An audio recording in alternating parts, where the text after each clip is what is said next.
The following contains true stories that I personally experienced. I have used fictional names to hide identities. If you have any stories that you have experienced and would like me to post, let me know. Other than that, viewer discretion is advised. So I was about 22 at the time, just finishing up college, trying to figure out what to do next with my life. My dad, who I was always close to, worked as a psychologist. He specialized in some really intense cases, the kind that you'd only hear about in movies. He'd always been my hero, balancing his work and still finding time for me and my sister. Well, one summer he invited me to spend a few days with him at his workplace.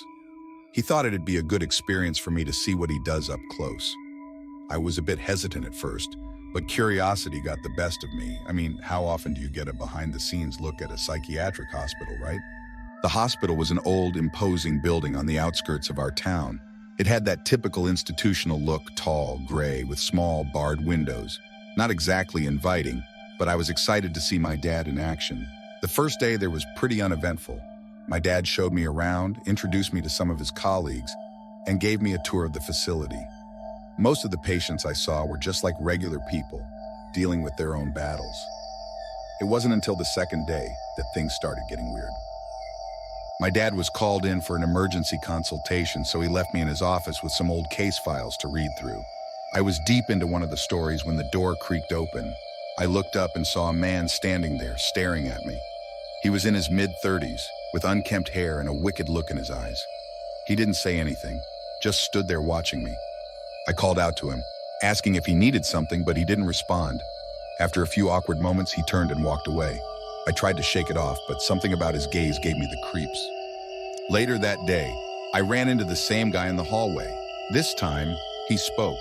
"You shouldn't be here," he said, his voice low and menacing. I tried to explain that I was just visiting, but he cut me off. "They don't like visitors," he whispered, then walked away again. I told my dad about the encounter. He wasn't too worried about it, saying the guy was probably just having a bad day, but I couldn't shake the feeling that there was more to it. The following day, I decided to explore a bit on my own while my dad was in a meeting. I wandered down a long, dimly lit corridor that seemed to go on forever.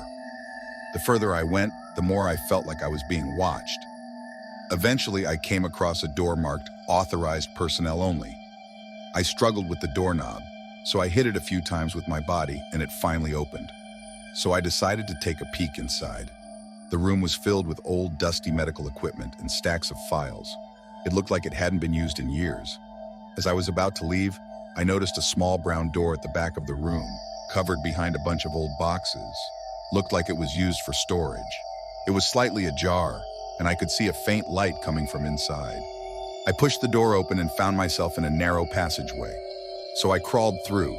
It was dark and musty, with cobwebs hanging from the ceiling. I was about to turn back when I heard voices coming from up ahead.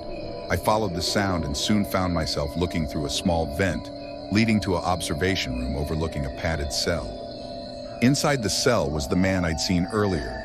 He was sitting on the floor, rocking back and forth, muttering to himself. There was something deeply unsettling about the scene.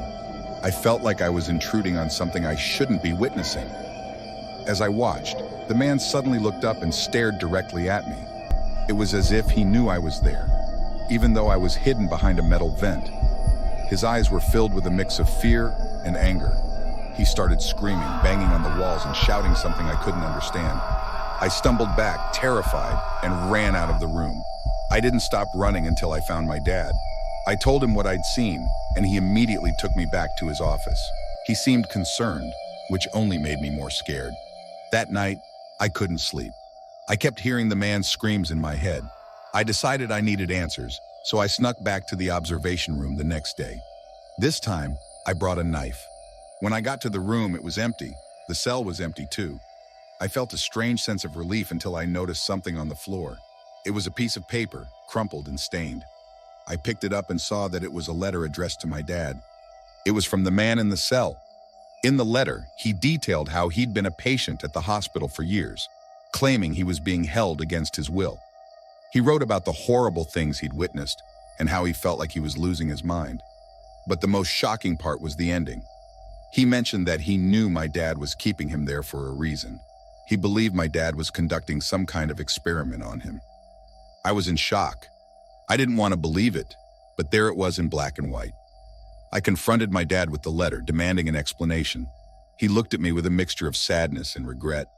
He took a deep breath and finally spoke. I was going to tell you eventually. That man, he's not just any patient. He's my brother, your uncle. I was speechless. I had no idea I even had an uncle. My dad continued, explaining that his brother had been struggling with a severe personality disorder for years. He'd tried everything to help him, but nothing worked. The hospital was the last resort. He thinks I'm experimenting on him, but I'm not, my dad said, his voice breaking. I just wanted to spend time with him, to help him in any way I could, but he's too far gone. It was a lot to take in. I didn't know what to say or how to feel. All I knew was that my perception of my dad had changed forever. He was still my hero, but now I saw the burden he carried, the lengths he went to for family.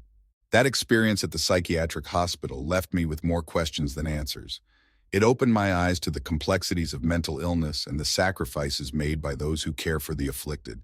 It's a story I'll never forget, one that shaped who I am today.